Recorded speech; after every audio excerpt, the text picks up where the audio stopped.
இப்போது இறைவனுக்கு செய்யும் அபிஷேகத்தின் பலன்களை நாம் பார்க்கலாம். ஒவ்வொன்றாக. அருகம்புல் ஜலத்தில் அபிஷேகம் செய்தால் நஷ்டமான பொருட்கள் திரும்பி கிடைக்கும். நல்லெண்ணெயில் அபிஷேகம் செய்தால் யமபயம் விளங்கும். பசும்பாலில் அபிஷேகம் செய்தால் சகல சௌபாக்கியங்களும் ஐஸ்வர்யங்களும் கிடைக்கும்.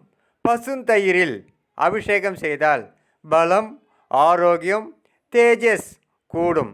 பசு நெய்யினால் அபிஷேகம் செய்தால் ஐஸ்வர்யம் பிரித்து கிட்டும். கரும்பு ரசத்தினால் அபிஷேகம் செய்வதன் மூலம் விருத்தி தன விருத்தியாகும். மிருதுவான சர்க்கரையில் அபிஷேகம் செய்தால் துக்கம் விலகும், சந்தோஷம் பிறக்கும். தேனில் அபிஷேகம் செய்தால் ஆரோக்கியம் கூடும், ஆயுள் பலம் கிடைக்கும். புஷ்ப ஜலத்தில் அபிஷேகம் செய்தால்